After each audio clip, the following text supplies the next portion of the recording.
Senhoras e senhores, bem-vindo à terceira edição do É hora do Cash!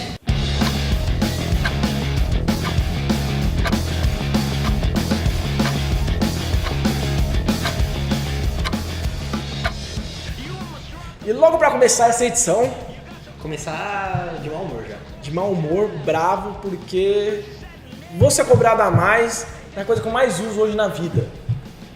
O que você mais Tô usa? muito bravo, realmente, gente, eu tô muito bravo. Café? Netflix, Neto, Netflix. Simplesmente vai ficar mais caro. Quanto mais caro? 21% mais caro. No, God!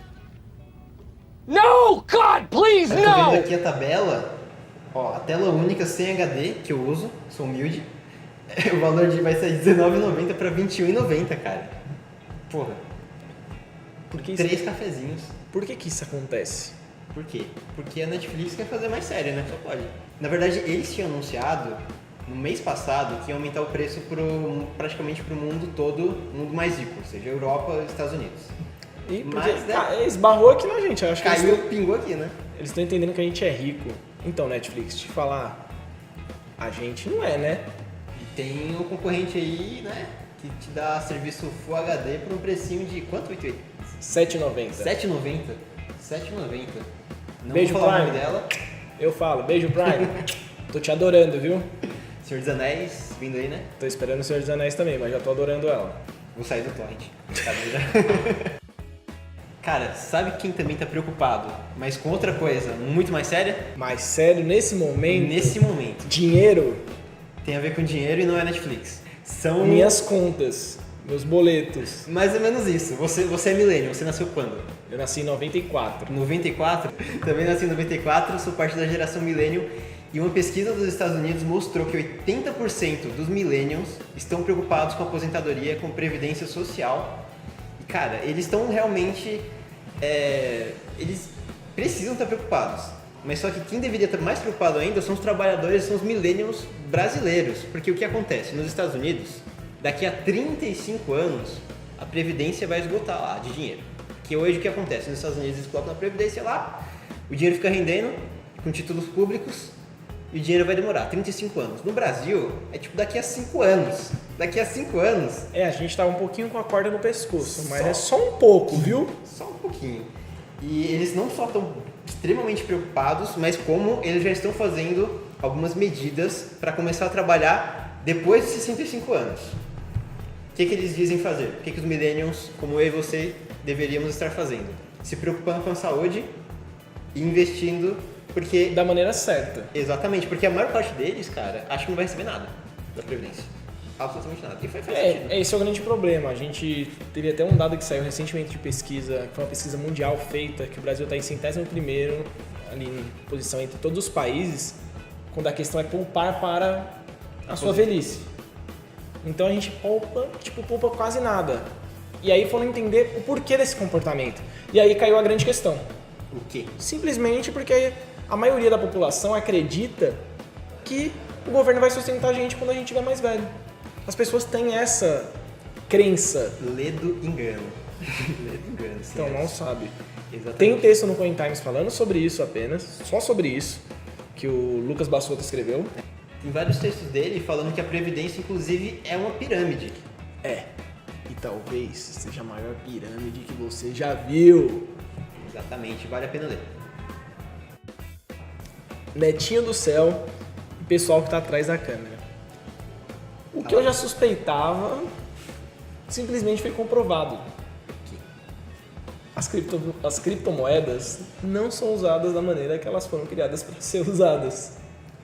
Saiu uma pesquisa e mostrou que 70% das pessoas nunca usaram alguma criptomoeda, tipo 0 criptomoedas, para fazer pagamento ou fazer qualquer transação.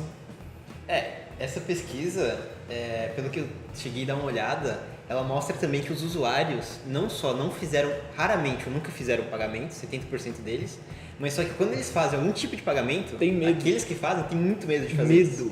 Medo.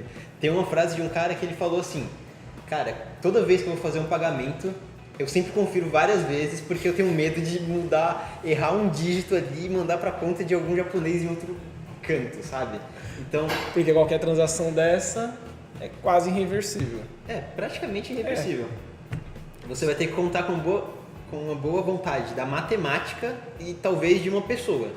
Para que isso... E sabemos que a matemática não tem boa vontade, né? Então, E nem outras pessoas. Satoshi, se você estiver assistindo a gente, né? Cara, a sua incrível ideia, sua incrível execução está sendo usada de um jeito diferente do que você planejou. Exatamente. Os caras estão usando para reserva de valor, mas você gastaria seu Bitcoin?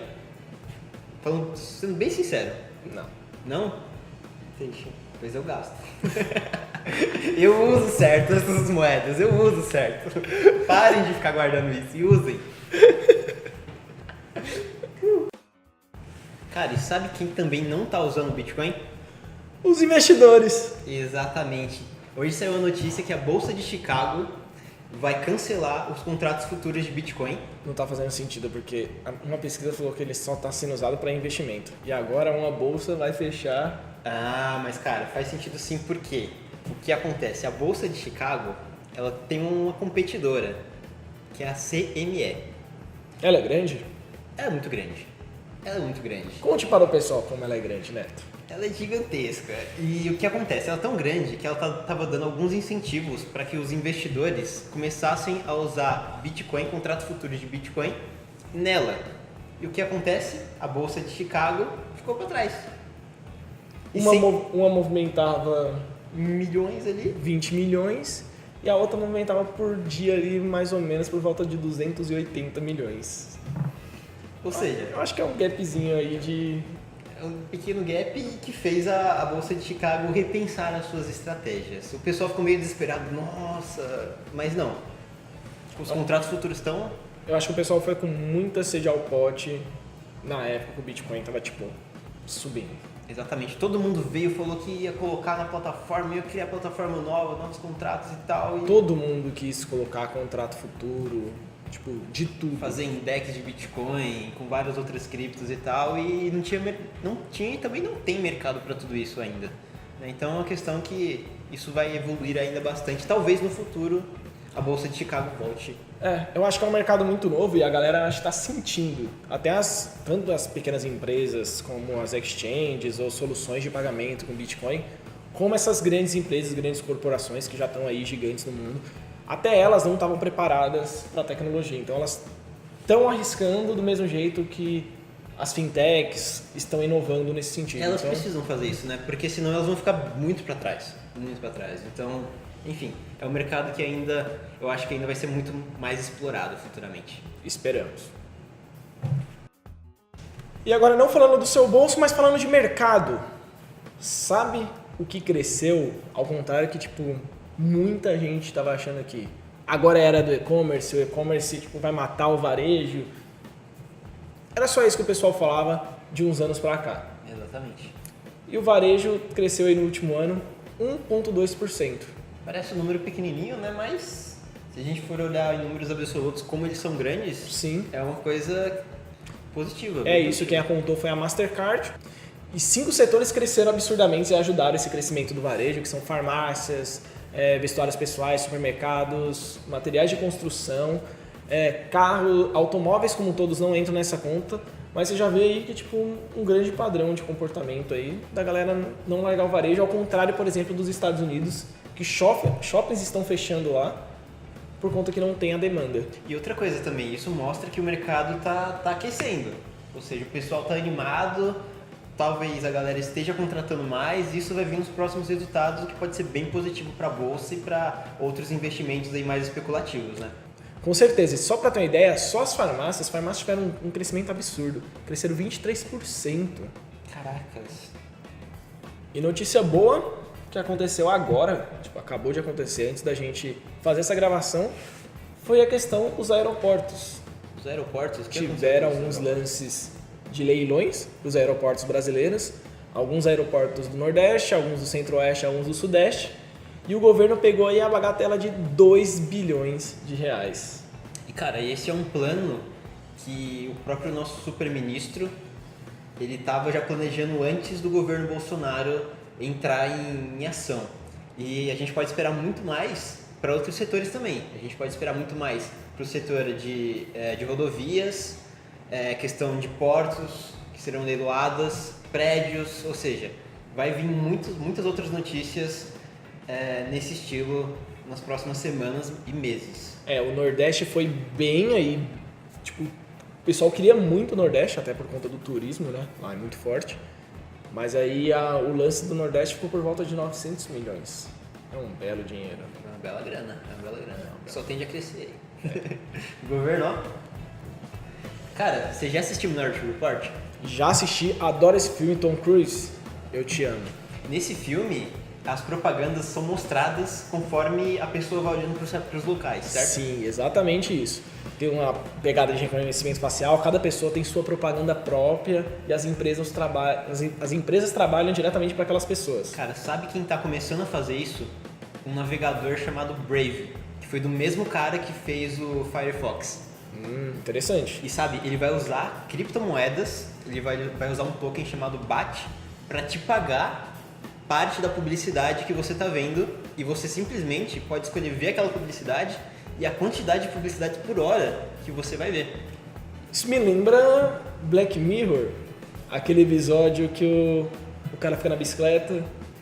É o episódio que o cara fica na bicicleta, ele fica tipo pedalando. É bem isso mesmo. Assistindo as propagandas e ele ganha por aquilo. E ele ganha por aquilo, exatamente. Mas só que, o que acontece? Esse cara que está criando esse navegador, ele é muito a favor da privacidade na internet. Ou seja, diferente do Google, do Facebook, os dados não vão para o anunciante, os dados ficam no seu navegador, e do seu navegador você fala para um terceiro que você quer receber aquele tipo de dado. Ou seja, você é o dono das suas informações e você acaba vendendo suas informações. Isso é interessante. Cara, isso é bem bom. Tem algumas implicações que o pessoal não está vendo agora, mas são algumas implicações bem interessantes. Porque aquele serviço Google AdSense, o AdWorks, todos eles vão meio que falir. Por quê? Porque o Brave, ele não só mostra propaganda para você, mas ele bloqueia dos outros. Eita. E o pessoal já começou Google! Ferrou o Google. Vai encontrar outro modelo de negócio, começar a fazer propaganda no Chrome. Porque, cara, essas redes de afiliados aí estão com os dias contados. E esse cara, ele não é pouca coisa não. Ele escreveu a linguagem JavaScript. É um cara já com nome. Exatamente. Fez linguagem JavaScript, fez Firefox, fez uma porrada de coisa e, cara, os projetos dele todos dão certo. Então pode esperar que isso daqui a alguns anos provavelmente vai ser moda. Eu já conheci a Brave, conheci eu acho que ano passado, no começo do ano retrasado, alguma coisa do tipo. Porque uma pessoa me falou, para de usar o Google Chrome, a Brave é muito melhor, muito mais rápido. E aí eu instalei, testei no celular, mas é por utilizar só Gmail, contas, Drive, documentos, eu fiquei só no Google Chrome. Mas o navegador naquela época já era bem bom. Então, era bem bom, ficou bem melhor, porque agora eles integraram carteiras de criptomoedas, com aplicativo descentralizado, eles estão nessa vibe de Web 3.0 que está chegando aí. Bem legal, se você quiser ver um pouco desse futuro, eles têm um programa beta de testes que você pode testar essas propagandas aí. Boa, Brave, eu tô de olho em você, hein? Bom, galera, a Hora do Cash fica por aqui hoje. Cara, mas se você quiser acompanhar notícias diárias, nós temos o podcast, que é um podcast diário com notícias do mercado financeiro, criptomoedas e um pouco de tecnologia também. Isso, a gente está no Spotify, no iTunes, nas principais plataformas aí de podcast, então é só seguir a gente, acompanhar diariamente aí. A gente também tem o Conexão Satoshi, que é um podcast mais longo falando sobre temas diversos de tecnologia, política, investimento, finanças, um pouquinho de tudo. Se você gostou, não se esqueça de curtir, compartilha com todo mundo esse vídeo e segue a gente nas nossas redes sociais, Instagram, Facebook, Twitter, LinkedIn. Então, gente, tchau, tchau e até a próxima. Até! O Instagram, a gente sabe que é legal assim. Já fizeram um desses que não faz expulso, né?